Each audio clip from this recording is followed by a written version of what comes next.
KHAGI LEIHAO हाइरिबा Warsi लांगमैथेतगी नामैराकपम वांगलेन thabirakpa वारिनी हाइरिबा Warsi नामैराकपम वांगलेनगी चही 10 मुकी ममांगदा लेखिद्रबा इपुगी डायरीदा यावरंबा वारिनी वारिसी वांगलेन अमुक सिंदोकलगा चैनल सिदा हापनबगीदमक अमुक thabirakpani वारिसी अतोप्पा लेबाकी वारिरा नत्रगना अताबसिंगना नुंगाइनबगीदमक भाबना सागतलगा इरंबा वारिरा हाइबदुदी हाइबा ngamjadre मरमदुना ताबिरिबसिंगी मफमदा मसिमतंग सेंदोकसरी ममांगै निंगथौ पालिंगै मतमगी वारिनी कामजी कौबा यामना चावरबा लेबाक अमखक दैरम्मी नोंगमा लेबाक असिदा मसा मसागी हाइसिंगबु उथोकपगी थौरम अमखक पांथोकलम्मी थौरम हौद्रिङै मतमदा निंगथौना मांजौनना असुमना हाइरम्मी तादबसिंग तहौरो ngasiगी हाइसिंगबु उथोकपगी थौरमसिदा थोइदोक हेंदोकना हाइसिंगबा हाइबदी आइगी थमोइबु पेलहनबा गमलबदी मियोय अदुखक नतना महाकी इमुंग मनुंग पुंबा आइगी कोनुंगसिदा थंगदौरिबनी अदुगा मना मथुमसु चाउना पिगदौरिबनी असुमना हाइरम्मी थौरम अदुसु मखा असुम चथरकपना मियोय अयाम्बदी थौरमदु सरुक याख्रे ममैथंगदा सवोंग सदादा वात्रबी फिबम मूर्तिदा हाइनिंगाइ लेता फजबी नुपी मचा अमखक थोरकपा निंगथौदुना उरे मतमदुदा निंगथौदुना मसिंदा असुमना सोले इस कनागी मसाबु ओरिगबा ओंथोकनसु फजख्रेदा नुपी मसादु मियाम तिलिबदुगी मयाइदा थोरकलम्मी अदुगा असुमना अमुक हाइरए तोनबदगिसु तोलबी ननाइना इनिंगथौ अमदी मियामबु खुरुमजरी नुपी मसासिगी बेभार थौगलोनसिदा निंगथौदु पुंगपेन हेक पेनख्रे नुपी मसादुना अमुक हाइरए तिनबिरिबा मयामगी मरक्तगी मियोय अहुमखक थोकपिरओ अदुगा आइगी थौरमसिबु मपुंग फहनबियो अदुबु तिल्लिबा मयामसिंगदुदी करी तौरकनी हाइबा खनबदगी कना अमत्ता थोरकलमदे नुपी मसादुना हंजिन हंजिन हाइबदगी नुपा अहुमखक थोरकले अदुदगीदी अमुक नुपी मचादुना अमुक असुमना हाइरक्खी इबुंग अहुम आइगी नाकंदा कोइना लेपियो नुपीदुना हाइबदुगी मतुंगिन्ना नुपा अहुमदु कोइना लेपी नुपी मचादुना अमुक खोंजेल हौंगना असुमना हाइरए कोनुंगसिदा लैरिबा लानमी 10 खकना इनाक्ता लेपलिबा इबुंग अहुमसिगी मसादा पानाबा तेंजै कापिरओ मतमदुदा नुपा अहुमदुदी तेना पालगा थवाई थाबा तारे खंदुना चेननबा होटनरम्मी असुमना तौरिङै मतमसिदा खंहौदे मसिंग यामलबा तेंजै कयामरुम पासिलक्खी अदुबु नुपी मचादुगी हाइसिंगबना तेंजैसिंगदु मपोप कायदना मखोय मरीबु पुंकोय हेक्कोसिलगा लैमाइदा युंगलगा लैरे मतौदु उबा मतमदा मियामदु अंगकपा फंगना मया उमसिनबा कावबा मखै येंगलगा लै नुपी मचादुगी मतौदुदा निंगथौदु पुंगपेन हेक पेले अदुना हाइरए हाय नुपी मचा नहा कनागी मचानो मिंगना करी कौवे नुपी मचादुना अमुक खुम्मे इनिंगथौ आइगी मिंग लिली कौजै आई ब्राह्मण कलागी मचाने असुमना निंगथौना हाइखिबगी मतुंग इन्ना लिली मपा मचादु कोनुंगदा लैबा तारे नोंगमा लिलीना महाकी मपादा हाय पंथौ नसा कोनुंगसिदा असुमना लैबसे वारे अदुना नोंगमनिनीदी उमंगदा असंग अमाल येंगलोगे मपासु लिलीगी वफमदु यारे मथंगी नुमितनी लिली उमंग fauna कोइबा चटख्रे सोमदना महारानीना निंगथौदा असुमना वाकतलम्मी सनाइबुंगो ngasidi ai wa khara haijage natte konungsida lili mapa masana hek lakpadagi hek poksaba nachanupi linana lumna khanbidre aduga lili buna apokpi nachanupi dongna khanbase ai yamna pende maduda ningthaudu yamna saurame aduga asumna amok hairaklamme hai lili di thaksi khasi thogolon yamna khange aduga isanupi oirabasu linadi pokchel yamna pi hai अदुगा ने नमाना साना खलिबा फत्तबा वखलदो मतम लैरिङै सिदा चुमथौको महारानी इबे मदु साउना साउना मचिंदा करी करी no nganglगा चटख्रे नुमित निनी की मतुंगदा lily उमंग fauna assume Lakpa मतमदा साओम लाबा अमखक करीगुम्बा पोसक अमखक सादि चानिंग योटपति ngамदा तौरगा लैबदु उरम्मी लिलीना साओमदु लापतकना उरे अदुबु साउरबा साओमदुना मनाक्ता चंगलक्लबदी खल्लगा महाक achauba u pambi amagi marumda changsilli adubu laibak thibani akangba unada lilina netpagi khonjeldu saomduna su takhre masidagi di saomdu sage torom lipo posaktu umsinkhre aduga halagi matagum lili tamna chensilaklammi adubu lili su thawai mangba tare khanduna khutta pairiba tenduna kablakpadagi sauraba saomdu thawai tharammi matangsida kadomdagino khanghaude kwak amakhak pasilaklaga asumna hairammi mangle nupi masa nangna tawribadu su soire lili di kwaktuna miron ngangbaduda aduki matik ngakpa haibado oirammi amasung akibana su pik thalle kwaktuna amok asumna makha tarammi nupi masa nangna leplibaduki awangpangna khara chalaga isingi komacha amakhak leibani madudagi ising khujok amakhak soklaga purakadabani aduga saomsigi sokliba masasida isingdu hajillo matamduda asiba saomsi hanagi matawgum amuk hingalakadawribani madugi matungda saomsina nangonda sana yayoiba amakhak soidanamak pirakani chalo matam thekhragani hariba isingdo sokluro aduga isingdu soktingai matamda asumna wakhalda khallu sa kai mayamdagisu hena kallaba tamlaugi ningthongna onkhiba saom labadugi mahut chilaga ising khojop amakhak sokpa lakchari asumna khanjaraga isingdu soo lili thinthaba tawda komduna leiriba makai adomda laklammi kwak aduna hairakpagi matung inna saomdu tamlau kauba khun amagi ningthongna onbani haibasi mahak khangle asumna mahak isingdu soklaga puraklammi ngaihak lerabagi matungda isingdu lilina saomgi asokpaduda haijilli saomdu su khudakta hingalaklammi saomduna hingalakpaduda matungda lilidu ngaihak akoibaduda koyang yengi adubu saomdudi khangle lilina yenglibadu atai karimata natte kwak adubuni haibase matamduda saomduna asumna amuk hairae nupi masa nangna yenglibado kwak adubu natra ngaklugano kwak tu aigi sayoni asumna hairaga sana yayoiba amakhak othoraklaga lilida pirammi aduga asumna amuk hairae yengoi nupi masa aina piriba yayoibase asamba natte lana hek sizinabada utki mapai ondoribani nangi haksangda asok apan hek yaurpa matamda ising asengbada hapa patra amada yayoibasi amuktang thadau aduga asokpa anaba mafamda taigadabani khudakta asokpado phagadoribani adubu pap leiba minadi yayoibasi sizinaba yadeko asumna numit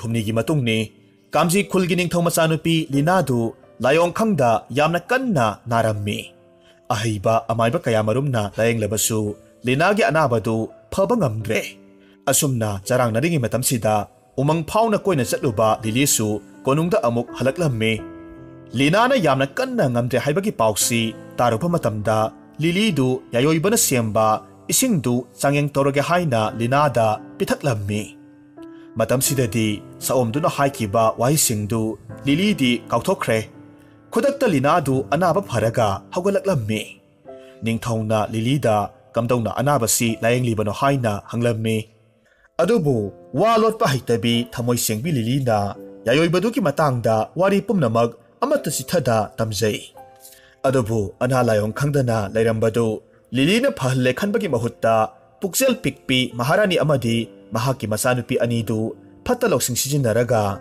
sana yayoibadu lilidaki huralasi haina khanarammi ahingi matam yorobada maharani amasung mahaki masanupi anidu sana yayoibadu huranabagidamag liligi katamna laklammi adubu yayoibana yauriba upududi aduki matik changman khibana achauba waikhu amakhakna lolammi aduna yayoiba sanadu maharani mama masana lobadi ngamlamde maramaduna mama masadu amuk chatkre lilidi nungaina khomlen tungkhun tale liligi manglanda tena pankhiba saomdu thoraklammi aduga asumna amuk hairae nupi masa nangi pukchal chawba adugi damaktadi thagatli adubu sanagi yayoibadudi nangna lana sijinare madu phatte tawganu nangna taba atopa kanamatana sijinaba yade madu phattaba phol lakani nahana lana sijinaruba gi dostu koknaba gi damak hayeng nungthil numitna waton yorokpa matamda Isingna pik thalaba chafu amada yayoibadu ahumlak lukpu. Watpasu yade, henbasu yade. Isingduna nahaki nasadu sengdokadabane. Adom taurabadi dos pumba kokadoribane. Isingdu atopa kana amatada pithoklaga sizinaba yadeko. Asumna hairamlaga saomdu mangkhre. Mathangi numitni saomduna hairam matung inna lilidu aronba ka amada masadu sengdokpa sangkhre. Adubu mabuk phatrabi Maharani mama masa anidudi asengba tanja yenglaga yayoibadu huranabagitamak changaklammi.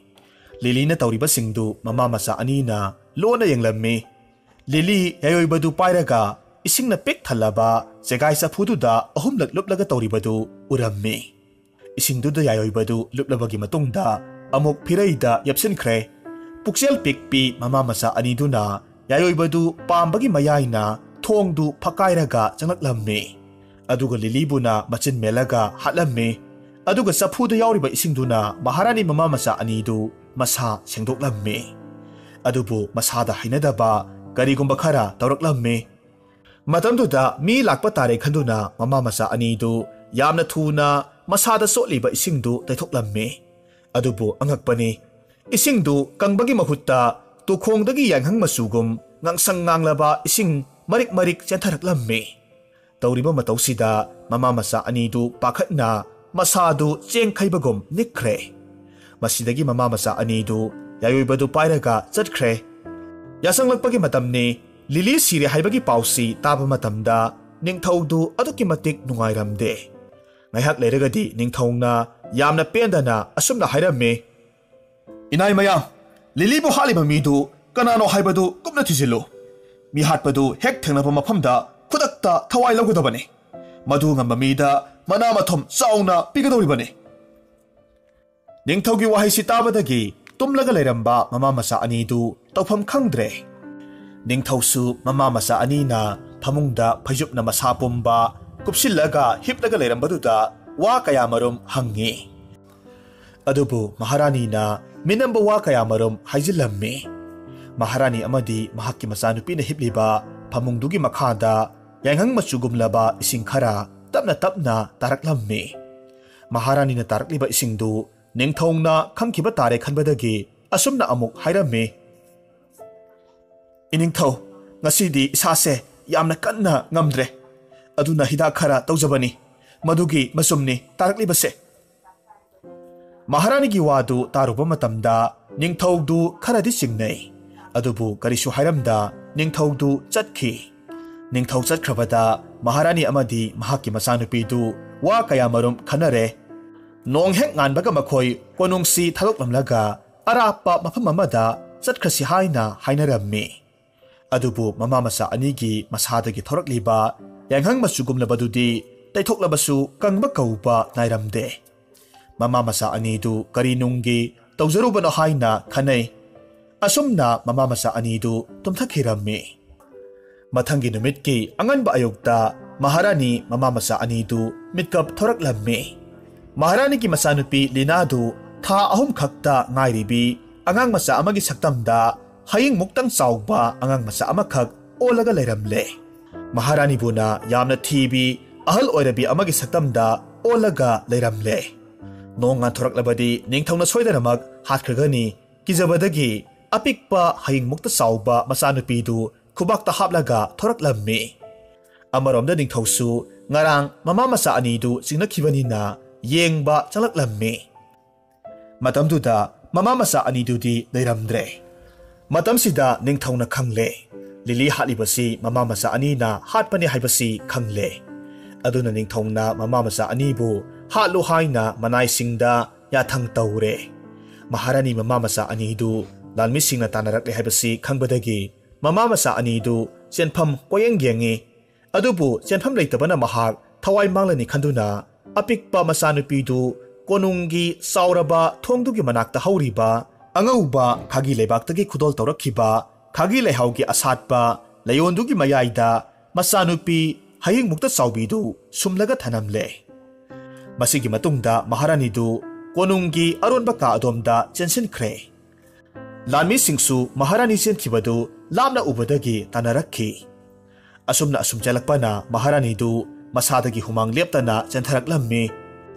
Setliba maphisingdusu humangna masum tap tap tare. Masidagidi khangle. Lanmisingna Maharani na sienkiba lambidu irailai-na khangle. Yanghang masugumna paksana tahoribadugi khongundu asum liraga tanaraklammi. Maharani dusu lanmising udanaba haiduna hangama pana pungaw ngawna saliba paksana horiba adomda chensillammi. Adubu ngayhak lotlaga lairambadagi yararoi haibasi khangbadagi atopa mafam amada amuk sienki. Pap chelabi sanagi yayoibabu lana sijunarubagi mahaina Maharani gi masadagi chentharakpa humangna punglup luplaba pirol aduna thenglubadagi angauba lai oina salamba hangama pansingdu sanama sugum loinamak suraga lehaurammi. Adubu kona thangda Maharani du chenpham leitabadagi lanmisingna mahakpu thawai lauki. Masigi matungda nongma ningthaugi manglanda Maharani na sumna amuk hairammi. He puksel chauraba ningthawo puksel piklubagi mahaina aina phangjabani. Adubu nasanupi Linagi masadu haying muktan chauba onkhibadagi konungi thongjelgi mapada hauriba KHAGI LEIHAOgi leihonda sumlambani. Asumna hairammi. Matamduda ningthaudu mikap tharaklammi ningamdabana mahak kaplammi. Konungi thongjinda hauriba KHAGI LEIHAOda yengluba matamdadi masanupi Linadi leiramdre. Mahakna selamba phizol tamak ngairamle. Adubu Linagi khubam oinadi KHAGI LEIHAOda suraga mayak lana lehaurammi.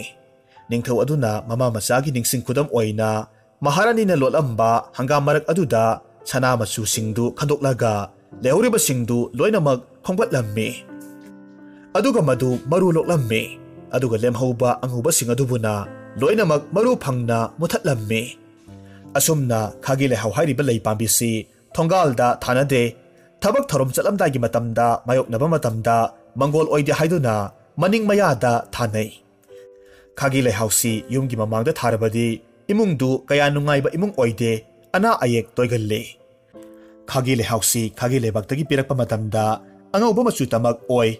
Adubu Linagi haksangna pathap thakibadagidi sana masugum leidugi mayaida sukribani.